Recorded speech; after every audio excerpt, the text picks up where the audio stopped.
Амансыздарбы, урматтуу телекөрүүчүлөр, көрсөтүүлөрүбүздү Ала Тоо Лайф менен улантабыз. Кызматта Каныкей Бозгонова. Берүүбүздүн бул чыгарылышында экономиканын приоритеттүү багыты болгон туризм тармагы, өзгөчө аймактардагы туризм, андагы тарыхый маданий мурастарды өнүктүрүү, 40 райондо 40 туристтик база долбоору жөнүндө сөз кылабыз. Ал үчүн студиябызга экономика жана коммерция министрлигине караштуу туризм департаментинин директору Эрденет Касымов жана Ысык көлдүн түштүк жээгиндеги этно маданий жайдын жетекчиси Жылдыз Асанакунова келди. Саламатсыздарбы? Студиябызга кош келиңиздер. Ыраазычылык билдирем убакыт бөлгөндүгүңүздөр үчүн. Дегенде сөздү Эрденет мырза сизден баштайлы. Сиз эми бул жетекчилик кызматка аз эле болду, 1 ай деле боло элек болуш керек келгениңизге. Абал кандай азыр бул тармактагы биздин бул туризм тармагы негизи багы тез өнүгө турган дүйнөдө, анан жогоруда айткандай биздин экономикабыздын приоритеттүү тармагы деп эсептелет. Муну эл аралык уюмдар дагы бүгүнкү күндө тастыктап атат. Жакынкы 10 жылда Кыргызстандагы туризм тездик менен өсүүчү тармактардын бири деп. Туура айтасыз. Чоң рахмат. Эми бүгүнкү күндө Кыргыз Республикасынын эл аралык рейтингтеринде көрсөткүчү жакшыртууда жылдан жылга байкалып жатат. Ошол андан сырткары ошо сиз да айтып кеттиңиз, туризм тармагы бүгүнкү күндө Кыргыз Республикасында мындай активдүү өнүгүп келе жатат. Жана ошондой эле ошо өнүгүүсүнүн таасири ошо экономикага, маданиятка, эл аралык мамилелерге дагы ошо маанилүү таасирин көрсөтүп жатат да. Жылдын 2024 жылдын жыйынтыгы боюнча ошо чек ара кызматынын маалыматы боюнча Кыргызстанга 8 миллион 800 миң турист келиптир. Бул жанагы дүйнөлүк туристтик уюмунун классификациясы боюнча талданганда. Ал эми ошондой эле мамлекеттик салык кызматынын маалыматы боюнча ошо Кыргыз Республикасынын ошо мамлекеттик бюджетине туристтик ишмердүүлүгүнүн натыйжасында 38,5 миллион сом түшкөн экен. Бул өсүүнү көргөзүп атат. Анткени 2023 жылдын салыштырсак, ошол сумма 30 миллион эле болчу. Жана ошондой эле Кыргыз Республикасынын улуттук статистика комитетинин маалыматы боюнча ички дүң өндүрүмгө ошо 2023 жылы 3,6% болсо, бүгүн 24 жылдын жыйынтыгы боюнча 3,8% болуптур пайыз. Бул албетте өсүүнүн көрсөткүчү. Ошол себептен ошо 24 жылдын жыйынтыгы боюнча ушундай олуттуу иштер жүргүзүлдү. Бул ошонун натыйжасы. Ал эми ошо 2030 жылга чейин Кыргызстанда ошо туризмди туруктуу өнүктүрүү боюнча улуттук программа кабыл алынды. Бул программада ошо туризмдин мындай артыкчылыктуу багыттары да көрсөтүлгөн. Бул эң негизгиси ошол 30 жылга чейин ошо ички өндүрүмүнүн ошо туризмдин үлүшү ошо 7%га чейин көтөрүү боюнча. Эми ошо программанын эң негизги мындай багыттары боюнча токтоло кетсем, бул албетте жана туризм тармагындагы мамлекеттик саясатты оптималдаштыруу. Эми өзүңүздөргө да белгилүү болгондой, ошо биз Кыргызстанды өзүбүздүн мамлекетибизди жана туризм мамлекети деп элге дүйнөгө айтып жатабыз. Ошол себептен биз ошо мамлекет тараптан, мамлекеттик органдар, мамлекеттик өз алдынча башкаруу органдар тараптан дагы ушундай бир олуттуу бир иштерди жүргүзөлүк деп пландаштыруудабыз. Бул сөзсүз түрдө бул ушул мамлекеттик системада, органдардын системасындагы кадр маселелери жана ошондой эле жана бюджеттерди көбөйтүү боюнча ошондой ар кандай иш-чараларга. Андан сырткары бул ошо керектүү рыногун түзүү боюнча.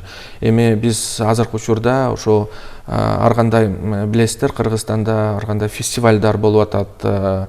Ошондой эле медициналык, курорттук туризм, спорт туризмдерин өнүктүрүү боюнча дагы ушундай биз Кыргызстандын ошо ички рыногундагы өнүктүрүш керекпиз да. Ар кандай мисал айтсак, азыркы учурда ошо департамент ошо дестинациялар менен биргеликте ошо жылдык фестивалдардын планын түзөлүк деп жатабыз. Анан ошону мындай ачык жерге жарыялап, анткени ошо туристтер келгенде ошол фестивалдардын ошо кандай айтканда планын көрүш керек да, кайсы жака келе алам депчи. Өзүңүздөр билесиңер, ошо бизде уже мындай улуттук бренд катары Кымыз фестивали бар, Курут фестивалдары бар, Шырдак фестивали, Боз үй, Карагат фестивали, ошондо ар кандай фестивалдарыбыз бар. Бирок буну деген уюштуруучулар ким кандай кааласа ошол малдарга өткөзүшөт да. Департамент менен ошондой эле мындай байланышы жок. Ошол себептен биз азыр мунун бардыгын систематизация кылалык деп атабыз да. Андан сырткары ошол эле бизге Кыргызстанга көптөгөн ошо медициналык курортторубуз дагы бай. Ошол себептен биз азыр бул өзүңүздөр билесиздер, азыр Кыргызстанда бардык санаторий курорттордун бардыгы реконструкция, модернизациядан өтүп жатат. Ошол себептен биз дагы алардын бардыгын систематизация кылып туруп, ошо ар кандай эл аралык порталдарга ошо илип, ошону элдер көрүп, ошону дагы өнүктүрөлүк деп жатабыз да. Ошол улай берсеңиз. Ошол эле себептен жана билесиздер, спорт, Кыргызстандын ошо жаратылышы, Кыргызстандын климаты ошо спортсмендерге жагымдуу болуп эсептелинет. Ошол себептен бизге келишет, бирок ошол эле бизде инфраструктура кичине мындай аксыйт дегендейчи. Ошол себептен биз ошондой керектүү рыногундагы өндүрүүгө, ошондой биз спортсмендерге, ошо кичине ден соолугу менен жабыркагандарга да биз ошондой жакшы жагымдуу шарттарды түзүп бериш керекпиз. Ошол сиз айткан жана туризмди өнүктүрүүнүн улуттук программасы, мында биз байкагандан негизинен ошо ички туризмге, анын ичинде ошо аймактардагы бир туризмди өнүктүрүүгө багытталган бир пункттар көп мындай басым жасалып атыптыр да. Биз жогоруда айткан, могу 40 райондо 40 туристтик база дегенде ошол программанын алкагында ишке аша турган долбоорбу же ага чейин эле баштап аттыңыздар эле? Бул эмне болгон долбоор? Бул долбоор албетте эми мындай айтканда биздин программабыздын мындай негизги максаттарына дал келет. Анткени бул биздин ошо программабыздын эң артыкчылыктуу багыттарынын бири бул ошо региондорду өнүктүрүү, тоолуу аймактарды өнүктүрүү болуп эсептелинет. Өзүңүздөргө белгилүү Кыргызстан ошо канча 90дон жогору пайызы ошо тоолуу аймактарда 94% болгондуктан ошо тоолуу аймактарды дагы өнүктүрүү, ошо президентибиздин дагы ошо дүйнөлүк повесткасына дагы ошо ылайыкташтырып ошо программа түзүлгөн да. Эми 40 район, 40 долбоор деп. Бул мындай айтканда Кыргызстан өзүңүздөр билесиңер 40 районго бөлүнөт. Ошол себептен ошо 40 райондон 40 мындай районду өнүктүрүп, районду мындай стимулдаштырып кете турган долбоорлорду тизмесин түзүп, ошону ишке ашыралык деп жатабыз. Бул кандай сынак түрүндө? Жок, бул азырынча өзүңүздөр билесиздер, ар бир Кыргызстандын ар бир булуң бурчу мындай өзгөчөлүгү бар, жаратылышы менен, тарыхый маданий мурастары менен, эли менен.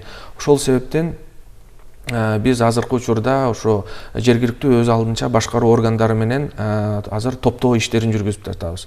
Бул райондор облустар бизге, министрликке, департаментке өзүнүн тизмелерин берип жатат. Мындай айткандай, кайсыгы мүмкүнчүлүктөрдү аныкталат да, кайсы жерде кандай база, кайсыгы туристтик бирден эмес, бир артыкчылыктуу долбоорлорун жөнөтөт бизге. Биз өз тараптан карап чыгабыз. Кайсы долбоорду мындай киргизсек болот депчи. Бул сөзсүз түрдө бул атайын бир жанагы талаптары болот. Бул долбоорду биз ошо ушул жылы ишке ашыргандай болуш керекпиз да. Бирок ишке ашырбасак дагы ушул жылы биз ошо жанагы мезгил кутучасын салуу же ачуу аземинде өткөрүш керекпиз да. Нөлдөн баштап жасай турган бул ар кандай долбоорлор болушу мүмкүн. Ар кандай долбоорлор нөлдөн башталып салынган долбоорлор болушу мүмкүн. Же уже иштеп жатып, бирок ошо кеңейтүү боюнча өзүнүн бизнесин, же андан тышкары бул жанагы ошо акча каражаты жетишпей жаткан ошо ишкерлерге ошол тараптан дагы жардам берүү дагы пландаштырылууда. Бул ушул жылдын ичинде ишке ашырылат турган. Ошол жылдын ичинде ошо 40 долбоор, 40 долбоорду биз бекитип, анан ошо ишке ашырабыз дегенди билдирдик. Бул боюнча дагы ошол иш башталган учурда, мындайча айтканда, долбоорлор кабыл алынып келгенден кийин анан сөз кылсак дагы ооба туура болот. Азыркы учурда ошо топтоо иштери аяктоодо, азыр баардыгын топтоп туруп биз ошону аныктайбыз 40 долбоорду. Жылдыз айын биз сөзүбүздүн башында белгилеп өтүп, бизде Кыргызстанда туристтерди суктандыра турган, тарта турган жаратылышыбыздан сырткары тарыхый маданий мурастарыбыз дагы бар. Көп кызыга турган нерсе, кайсы өлкөгө барбасын, ошо тарыхый маданий мурастарга кызыгат эмеспи. Бизде кандай ушул абал мамлекет тараптан көңүл буруу, эми тилекке каршы айрым аймактарда ошондой бир жайлардын, тарыхый жайлардын бир каралбай калган учурлары дагы болуп атат. Потенциалыбыз кандай туризмди өнүктүрүүдөгү ушул багыт? Эфирге чакырганыңыздарга абдан кубанычтамын. Чоң рахмат. Ушу биздин коомдук уюм этно-маданий туристтик дестинация Ысык көлдүн тескей жээги дестинациясы 2017 жылдан бери ар кандай эл аралык долбоорлор менен изилдөө иштери менен иштейбиз. Андан сырткары Арис долбоорунун негизинде мен дагы 4 областка кошумча нарк чынжырчасын туризм колөнөрчүлүк боюнча изилдөө иштерине эксперт болуп жасап бергенмин. Япониядан, Кытайдан жана Германиядан Юнвито деген уюм бар, бүткүл дүйнөлүк оондун алдында. Ошол уюмдун туруктуу туризмди өнүктүрүү деген программаларынын баардыгын окуп келдик. Жакында эле ошо геопарктарды эл аралык деңгээлге чыгаруу, статус алуу боюнча дагы жакшы окууларды окуп келдик. Биз ошол алган билимдерибиздин негизинде Кыргызстанга мындай бир анализ жүргүзүп көрдүк да. Эмне кандай анализ жүргүздүк?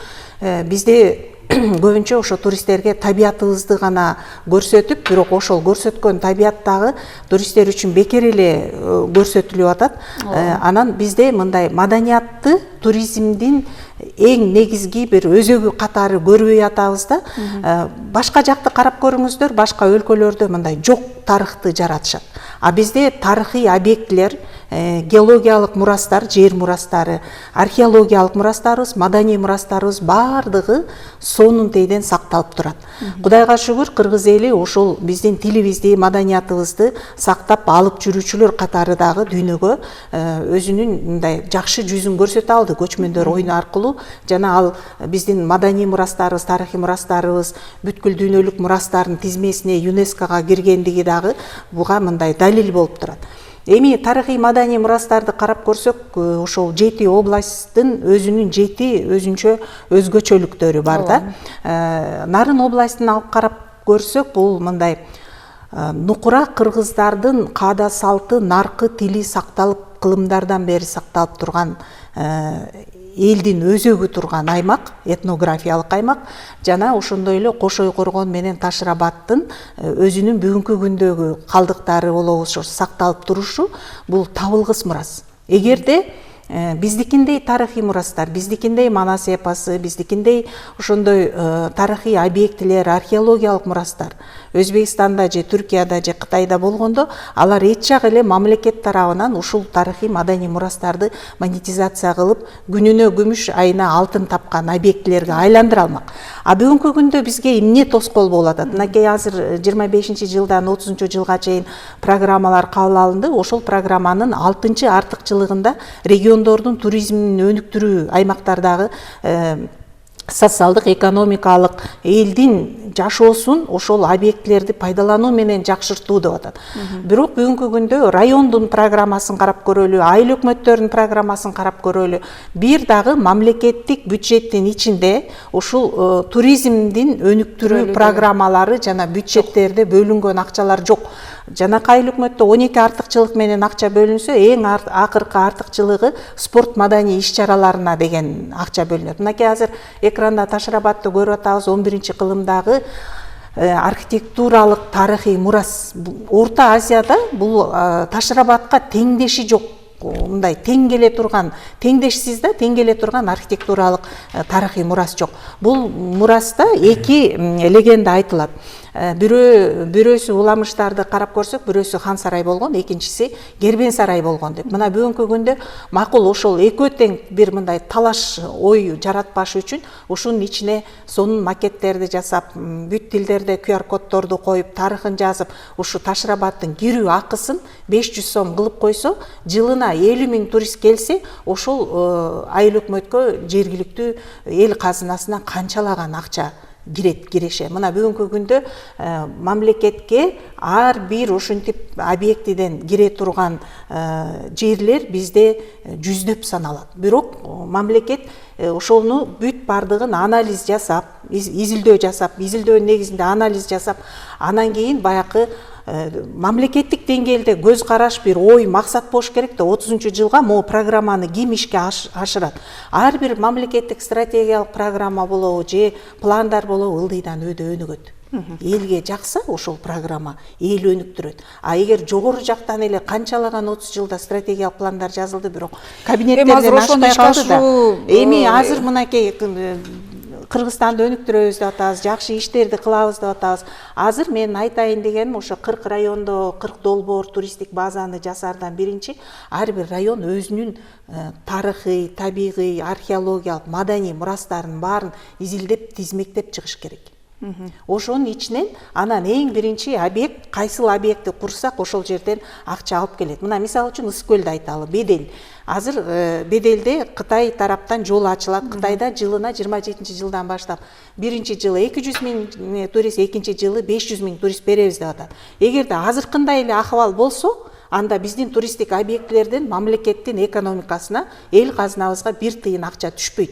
Анткени ал жерлерди, мисалы, Кытайлар келгенде эле Барскон капчыгайы бул стратегиялык чоң табигый туристтик объект катары таанылып иштеш керек. Ошол жерге ачык эле турат да. Ачык эле турат. Ошол жерге эмне кылыш керек? Жанагы Тескей геопаркынын критерийлери эл аралык программаларда даана так механизмдер жазылып турат. Ар бир объект жергиликтүү элдин социалдык, экономикалык акыбалын жакшыртып, жумушчу орундарын түзүп, ошол жерди иштетиш керек деп. Эми аны иштетиш үчүн ар бир министрликтин ичинде туризм сектору иштеш керек. Транспорт министринде, цифровизация министринде, энергетикада, билимде, бүт бардык жагында туризм комплекстүү өнүгүш керек. Сиз ушунун баарын айттыңызбы тиешелүү мекемелерге? Биздин азыр жаныңызда отурат департамент директору. Биздин бир көйгөй, мүмкүнчүлүк барбы? Биздин бир көйгөй мынакей 4 жылда Ысык көл областында 8 губернатор алмашты. Бийликтин туруксуздугу биздин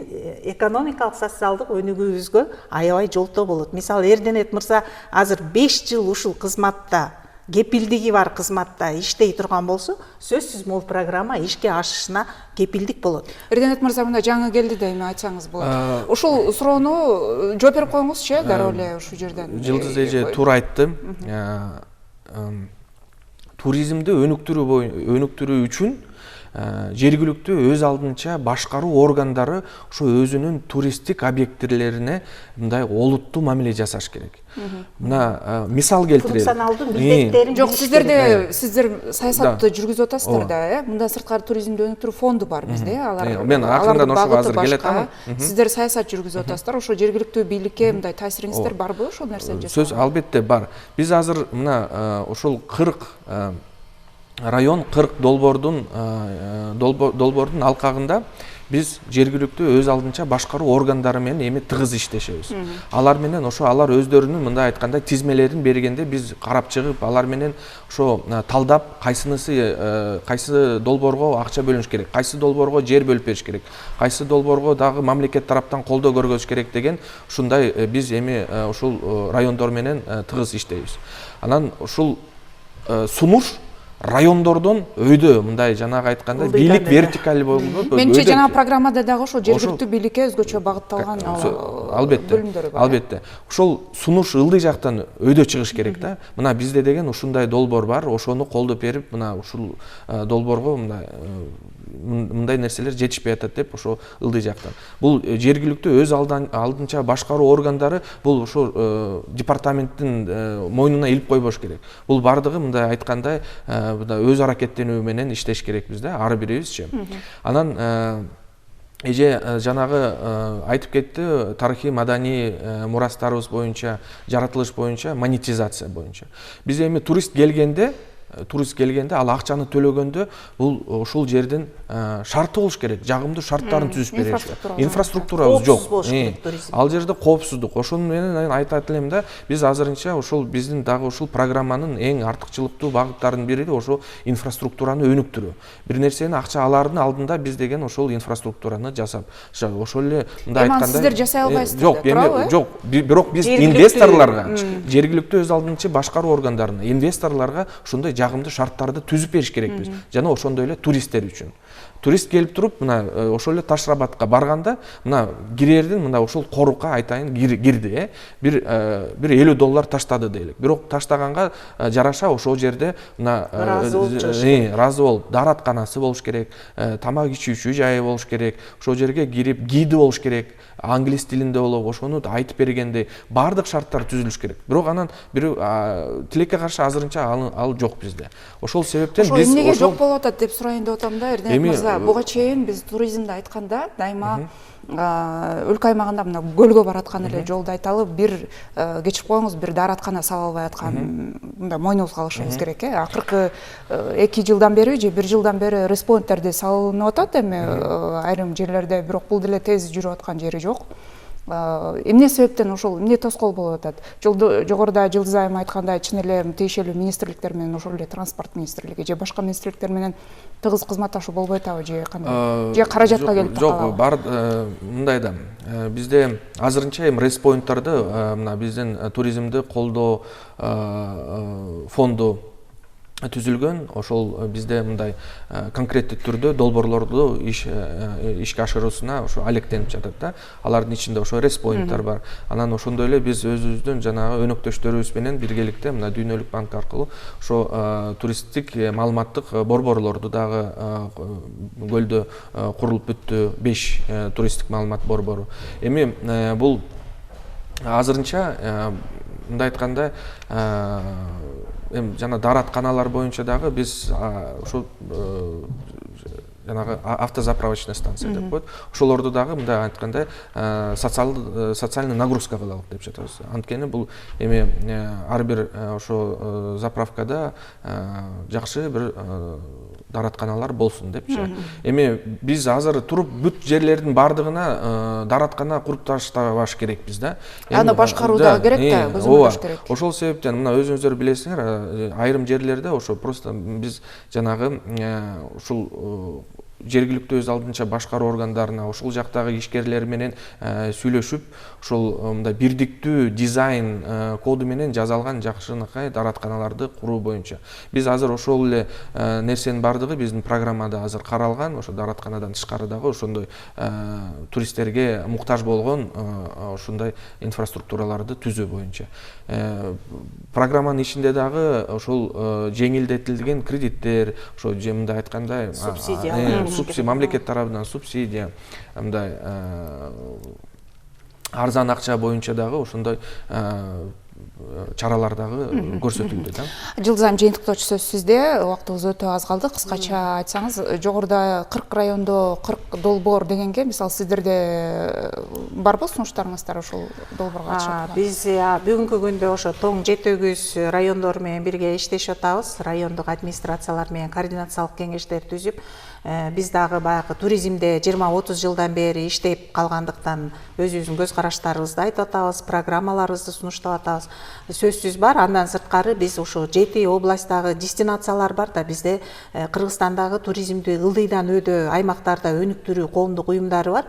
Ошолор менен дагы биргеликте ушул биздин мамлекет түзүп берген программанын негизинде ар бир дестинация өзүнүн өзгөчө аймак экендигин белгилеген дагы жакшы программаларды, сунуштарды берип атабыз. Бирок бүгүнкү күндө эмне үчүн өнүкпөй атат деп жана суроо берип атпайсызбы? Ошол суроодо бизде система жок болуп атат да. Бизде деген 4 оюнчу, 4 игрок бар. Бул департамент туризма башында турат, мыйзамдуулукту мамлекеттин мерчемдерин, саясатын жүргүзөт. Фонд туризм болсо бул инвестицияларды, чоң туристтик долбоорлорду ишке ашырат. Кыргызстан ассоциациясы бар, туроператорлордун КАТО.